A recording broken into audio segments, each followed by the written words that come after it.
Welcome to the CEC Report for August the 9th.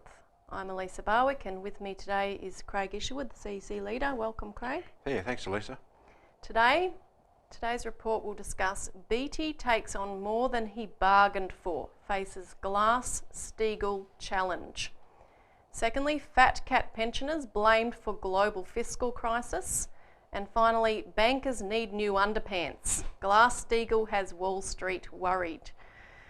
Now, firstly today, Beattie takes on more than he bargained for, faces Glass-Steagall challenge. Now, since our viewers last heard from us, the federal election has been called, of course. Before we go into Beattie, I just wanted to re-establish for our viewers that this election occurs against the backdrop of a rapidly oncoming new phase of the global financial crisis. What we saw in 2008 will be nothing compared to what we're about to see in the coming weeks or months. Now, one recognition of that is the fact that our interest rates were reduced this week to record lows. Ever since the existence of the RBA, since 1959, interest rates have never been this low. And in fact, during the GFC, Treasurer Wayne Swan called the interest rates of 3% at that time emergency levels. So if 3% was emergency levels, what on earth is 2.5%? I mean, is this panic stations, Craig? Well, look, the system's not working. This is a breakdown symptom of the entire financial system within inside Australia. What is very interesting is you have to go back and look at what Mr. LaRouche developed as a device for people to understand the directionality of the global financial system, and that's his triple curve function, Elisa, because you see, that shows the interrelation of the actual monetary system, the financial instruments, and the physical economy. And when you look at this curve, what you see is two curves, the two top curves are shooting through the roof, right? In fact, they crossed over the year 2000, whereby the printing presses had to be turned on in 2000 and accelerated through this program of qualitative easing, where they just literally had to print money, more and more money, in order to keep up with the financial obligations. Those financial obligations being things like derivatives and so on and so forth. The problem is that the physical economy is formed through the floor, right? That people are losing their jobs because they're being sacked out of manufacturing jobs. Look at the fact we've got Ford closing. You've had, other cuts in the motor vehicle manufacturing industry. Our primary high-tech machine tool capability is being slashed, and people can remember the number of reports that have been coming through the news of loss of manufacturing jobs. You've seen a collapse in the mining sector recently because of the so-called slowdown. So look, the physical economy is collapsing. This money that's being pumped in at up to, 0% virtually interest rates in America and in Europe, which we're headed toward, is not going into the physical economy, so it's not actually achieving. It's not going into producing anything, it's just going into speculation, as we've said before. And the point is that at a certain point, these controls don't work. I mean, 2.5%, 1%, 1.5%. If people don't have jobs, if the economy doesn't function, where does this money go? Who's going to borrow this money? So the problem is that you've seen these interest rates drop is a classic technique to try and stimulate the economy, and in some parts, in the past it's worked. Now people aren't borrowing.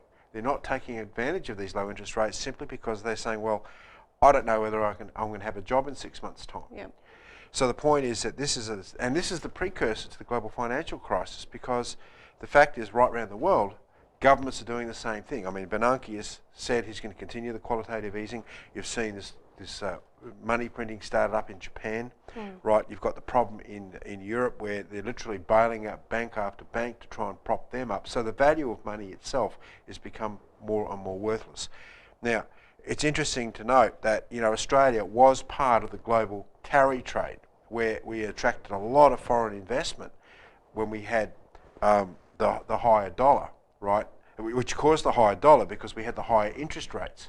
Now the dollar's come down from about 105 cents down to below 90 cents. It's bumping around the 90 cents at the moment, right? And that means that, and that's a result of the fact that you're going to see you've had these interest rate cuts over the last period, and the sort of interest earned off the Australian dollar is nowhere near what it used to be compared to other currencies around the world. So I mean, Now they've dropped it to 2.5%. How low is the Australian dollar going to go? That's a fine line, how well, low they that's can the go. problem. And how far is the Australian dollar going to drop? And that means that, this is, as I said, this is a panic move. It's an emergency move to try and stimulate the collapsing Australian economy, which has been highly centred in the mining area. So look, there's a lot of issues here for the Australian economy, and none of them are going to be solved by these so-called classic monetary tricks. No, and that's why we've stressed Glass-Steagall, because it basically scraps the existing financial system and puts a cleaned out system back in place that can have jobs do the banks that jobs were designed to do, fund the building of a nation. Now, that brings me to Peter Beattie, because the interesting thing is that Peter Beattie has declared that he's running in the seat of Ford, which is where our Queensland State Secretary Jan Picallis lives and is running. And that's very well known. In fact, it was in this electorate that the local member presented our Glass-Steagall position with 600 signers into the federal parliament. But Beattie is perhaps not well known, but we've certainly put out the fact that in July 2012, Beattie wrote an article for The Australian where he essentially, maybe not called for Glass-Steagall, but he said he reviewed Glass-Steagall in a positive light, and he went through what FDR did with Glass-Steagall in some detail. He described what FDR did as spot on, and he said that it took 67 years for the money men of Wall Street to kill off Glass-Steagall, but only another 8 to get into the mess that Glass-Steagall was designed to prevent once it was repealed. So Jan Picallis raised the issue as soon as she heard that Beattie was running. This is what she asked, I'll read it to you. She said, "Is Peter Beattie really for Glass-Steagall? If so, he should initiate a private members bill and put the nation's future where his mouth is. The 1933 Glass-Steagall law separated commercial banks from investment banks so that the real economy, the people and productive powers of labour, comes before bail-out or bail-in of bankrupt banks. It worked for 66 years, and since its repeal in 1999, Beattie, like them all, have caved into the bankrupt banks' demands that financial stability or private gambling debts come first. Restoring old Labor's platform of national banking would be necessary to fund the wonderful Bradfield scheme that he also only talks about. Where are your policies, Beattie? Only Glass-Steagall and national banking will save the nation, and only the Citizens Electoral Council have the backbone and integrity to follow through." Yeah, well, it's interesting with Peter Beattie, Elisa, because most people don't realise this, but back in 1988 when the CEC was founded, Peter Beattie was the guy running around the seat of Baramba for the Labor Party then. I think he was the state director of the Labor Party. So he was bumping into the CEC way back then. And then, of course, he became the Premier of Queensland for those many years. But, I mean, he is faced with a real dilemma here, and this is where, it's going to really be on him if he gets elected to say, okay, Rudd, if he gets elected and, in power, he has the power to state we need Glass-Steagall in this country. And Jan's not going to let him get away with, she's going to be everywhere where he is, and our other activists have been ringing us and letting us know they'll follow him everywhere. Although the standard's been set already, because Jan went along to the press conference that Beattie held with Rudd yesterday and was not allowed to enter. She was told only media can be there, even though she's a candidate, and the police actually went in to find out whether she could come in, and they came back and said, no, you're not allowed in. She asked, well, who said that I'm not allowed in? And they refused to tell her, so, it was probably one of Rudd's honchos. Yeah. And even this morning, Jan was told by the Electoral Commission when she was filing our ticket there that there was a campaign event on, and she knew nothing about it. So they're going to try and stop her, but this is Jan. She's quite unstoppable. Yeah, and we're going to escalate it again, because we're in the process of releasing a new citizen newspaper right now, which is focusing on the issue that we've talked about on this program of bail-in, that the intention of the global powers, the global financial oligarchy, is to have laws in place in every country to literally steal people's deposits. As you saw in Cyprus, where the intention initially was to literally steal as many bank deposits as possible. that's what the law, that's what the intention is from the global financial oligarchy through the Bank of International Settlements and the Financial Stability Board to steal people's deposits. Now that's coming to Australia, and we document this in detail in this new Citizen. This is the proof, the absolute proof that you needed. If you weren't sure, or that can't quite be the case, this will definitively prove this is being written in Australia. It's ready to go for Australia. And this is why we need Glass-Steagall. It's either Glass-Steagall or your bank deposits are going to get stolen. And it's that blunt. Yeah, you either put the people first with Glass-Steagall or you put the banks first with bail-in. So those are the two options. Now, just also to remind our viewers, you'll be able to find that new Citizen on our website within about a week, half a week perhaps. But also that Craig is the head of our Senate ticket for Victoria with Robert Barwick, who's also on this program. And wherever you are watching this from in Australia, go to our campaign website, which you'll see on the screen, because we do have about 26, I think it is. 28 actually. 28 candidates standing for the election. So you may have somebody that you can vote for in your electorate. So we'll stop there, and after the break we're going to talk about how pensioners are really the cause of the global fiscal crisis that we're in. Surprise, surprise.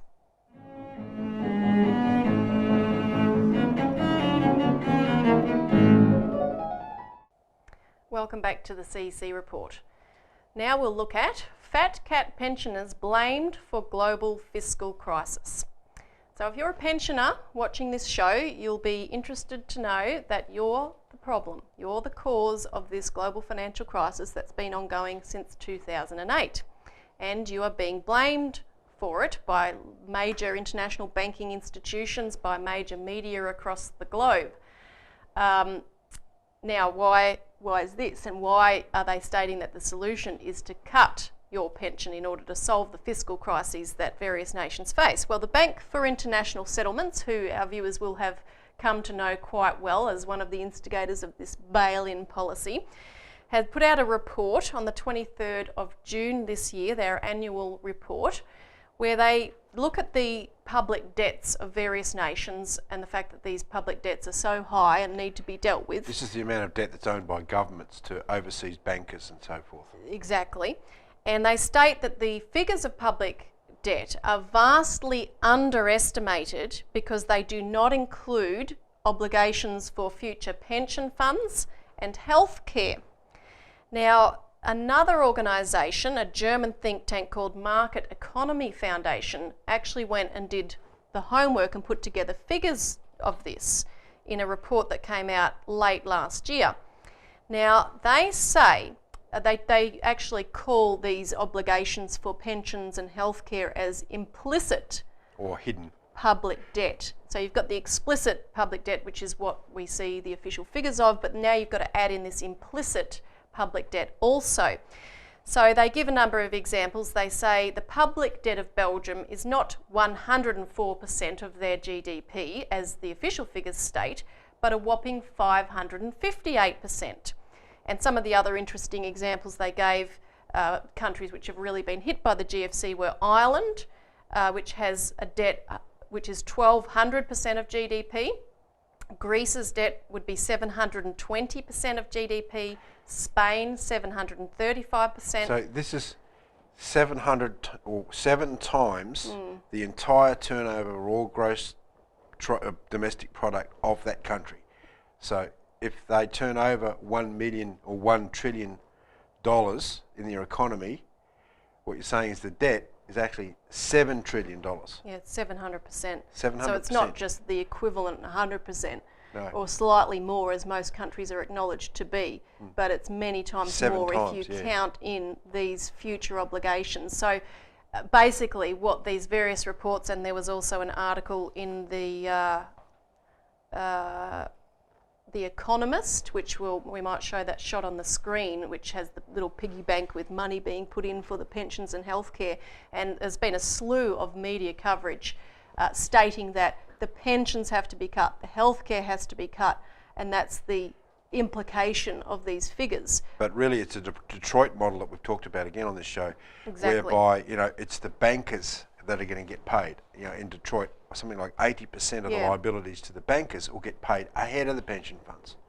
So what we're talking about here is, again, the banksters are taking control literally of the lives of people and killing people because these pensions aren't going to get paid. Exactly. And in fact, the Mayor of New York, Mike Bloomberg, just came out at an event yesterday in Brooklyn saying that New York City is headed toward the same bankrupt fate as Detroit unless the incoming mayor tends to municipal union issues and curbs soaring pension costs right away. Avoiding the hard choices is how Detroit went bankrupt. Now, you know, how did they actually go bankrupt? Well, Detroit was suckered into purchasing swap deals and derivatives deals during the GFC by banks. And the point has been made in a number of locations in the United States that had banks not been able to peddle these derivatives, Detroit never would have actually purchased them. The only reason they agreed to purchase them was because the banks that were selling them are banks that were making their municipal bond offerings so that they could borrow money. So these are legitimate banks. These are not hedge funds coming along saying, hey, buy this. They're legitimate banks. So had those legitimate banks not been able to gamble in derivatives if Glass-Steagall was in place, then, and we saw Australian cities and councils that were suckered into the same kind of deals with collateralised debt obligations, things that they don't understand but which look enticing to fill a budgetary hole.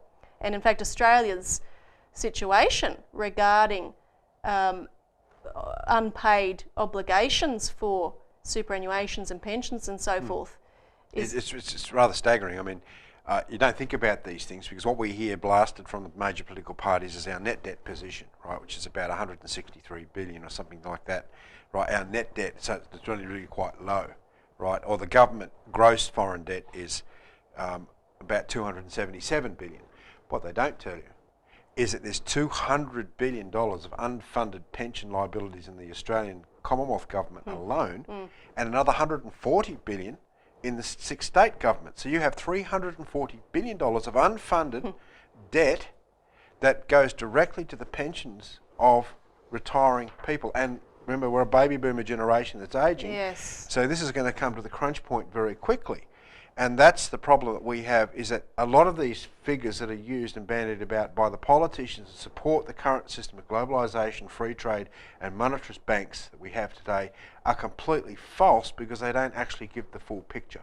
Now, how are we going to pay $340 billion? Howard put aside the Future Fund, which is only 1/5 of the amount of money necessary to fund the Commonwealth obligations towards pension funds. So this is something I want to look into more here in Australia because we're being lied to again, and the Australian public's being lied to. That's all we've got time for, but we'll be back right after this break.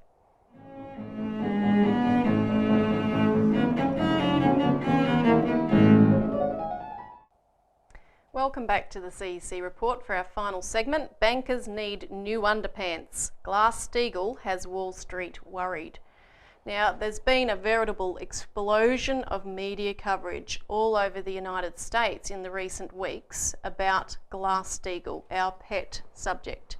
And this is what we're really pushing for, of course, in the United States so that other countries will key off that lead. It has to really be initiated in the United States. The purpose of that, as LaRouche stated very explicitly in the last week, is to bankrupt Wall Street. And you really see why that's necessary actually just by the reaction coming from Wall Street over the last few weeks. We've had a large delegation of our activists on Capitol Hill in Washington in the lead up to the recess that they've just broken for. And what we've been getting are reports from congressmen, from state legislatures, union people, etc., that they are getting calls from Wall Street banks basically threatening them, trying to intimidate them not to go with Glass-Steagall.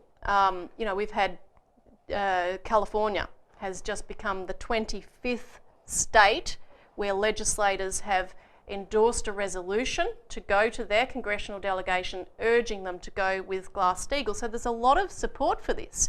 But as we saw and we've talked on this show, we've had cases like the state legislature in Delaware where there were representatives of JP Morgan Chase that actually stood up and said it would not be wise to go in this direction. We heard about the case of the CEO of JP Morgan Chase, Jamie Dimon, who met with the governor of Texas and said to him, look, we have X number of jobs in this state, we could have many more, but we've got to keep the regulation back. So there's been quite a reaction to this drive, which really shows you Wall Street's position on this. Well, Lynn was very clear on this. He said, look, these guys are criminals. And think about Detroit again, right? Why are people's pensions being cut? Why is health being cut? Healthcare being cut? Because these are the bankers.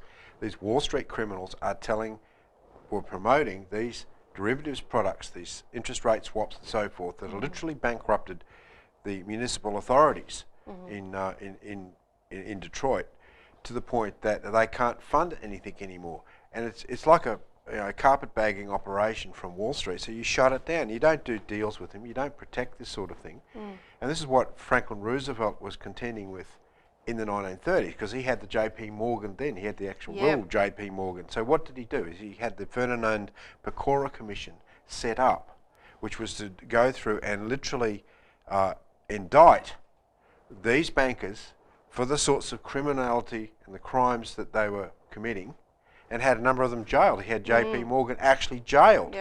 Now that broke the back of Wall Street, so that he could implement then the New Deal and policies to deal with the banking system. Now he had to shut down the banks. He had to refund the refinance the banks for the Reconstruction Finance Corporation, but it was done simply because was able to be done, not simply, but it was able to be done because he actually took that action to criminally prosecute the bankers. And look, nothing less than that today, Elisa, is going to work, because there's some idea that somehow these bankers have to be protected. And they're only coming out with pure thuggery now against these elected representatives. There's no backing up their program, because their program is thievery. It's exactly what an out-of-control, monetarist, banking-driven, usurist system does. We'll listen to this for an example of how one of the ways that they work. And apparently there are hundreds and hundreds of people in Congress, including staffers of offices in this position. But the current US Treasury Secretary, Jack Lew, he used to work for Citigroup. When he secured his position, any high-level position in the US government, entitled him to a $1 million bonus from Citigroup. He wouldn't be working for them anymore. You'd think they wouldn't want to pay him a bonus, but he was in government. He's got this top job.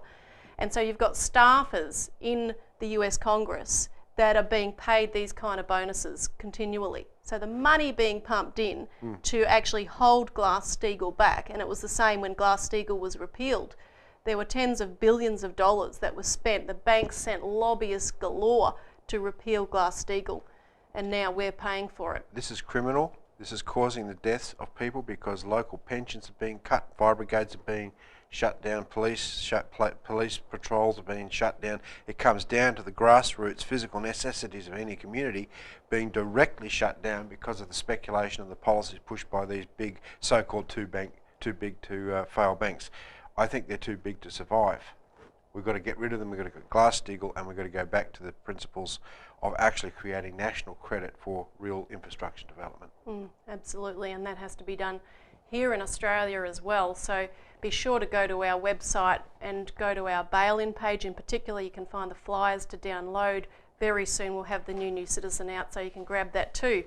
Thanks for joining us again for the CEC Report, and hopefully we'll see you next week.